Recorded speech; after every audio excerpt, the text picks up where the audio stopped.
दिशान, अभी जंग में ईरान का अपर हैंड लग रहा है, तो क्या कोई न्यूक्लियर थ्रेट है कि इसराइल फ्रस्ट्रेट होकर कोई अटैक वगैरह करे? देखो, तुमने ये जो है ना, एक मेरा एक फेवरेट सब्जेक्ट जो है ना वो ढूंढ लिया है। अब मैं न्यूक्लियर के ऊपर मैंने खुद काफ़ी जो वॉर्स फर्स्ट टाइम जो है वर्ल्ड वार 2 के अंदर यूज़ हुआ था अमेरिका की तरफ से, उसको भी मैंने स्टडी किया है। और अब जो करंट कंडीशंस है पूरी दुनिया में, किस किस कंट्रीज़ के पास जो है ना ये न्यूक्लियर वेपन्स हैं, उसमें एक इसराइल के बारे में भी बोला जाता है। और मैंने किताब में अपनी ब्रिज स्टूडेंट में लिखा था कि मिस कैलकुलेशन इन वॉर।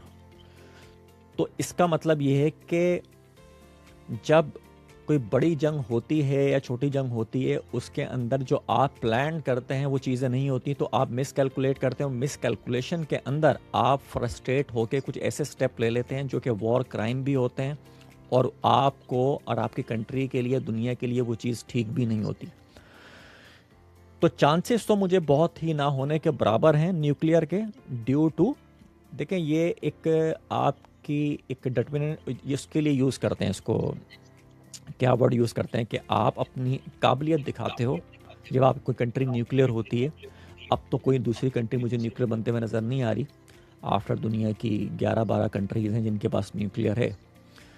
लेकिन इस काबिलियत को इस्तेमाल करने का मतलब ये होता है दुनिया के अंदर शायद एक दुनिया को, एक आधी दुनिया को ख़त्म कर देने के बराबर होती है चीज़। लेकिन दो इसके ऊपर थ्योरीज आई हैं कि शायद कुछ टैक्टिकल न्यूक्लियर वेपन्स हैं इसराइल के पास। अमेरिका तो डायरेक्ट यूज़ नहीं करेगा क्योंकि कांग्रेस ही बहुत सारे लोगों से अप्रूवल लेनी पड़ती है। बोला जाता है प्रेसिडेंट के पास बहुत पावर है, लेकिन न्यूक्लियर के लिए मेरे ख्याल से इतना आसान नहीं होगा, और अमेरिका अपने ऊपर इसको टैब नहीं लगवाएगा। तो उसमें खुदा न खास्ता है तो चांसेस तो नहीं है, लेकिन अगर फ्रस्ट्रेट होके इसराइल के प्राइम मिनिस्टर नेतन्याहू कुछ ऐसी डायरेक्शन में चले जाते हैं जहाँ पर टैक्टिकल और स्मॉल न्यूक्लियर वेपन्स का इस्तेमाल कर सोचते हैं, that would be a disaster, और डिज़ास्टर की तरफ जाएंगे। तो खुदा ना करे ऐसा हो, लेकिन हाँ, मुझे इसका कहीं ना कहीं एक ख़तरा नज़र आता है मिस कैलकुलेशन के हिसाब से, आई सेड कि मिस कैलकुलेशन इन वॉर, और मिस तो इस कैलकुलेशन इन वॉट वॉर के अंदर। इफ इस वॉट इफ सिनेरियो में कोई रिस्पॉन्स आप देखते हैं चाइना या रशिया की तरफ से, अगर ऐसा कुछ होता है तो?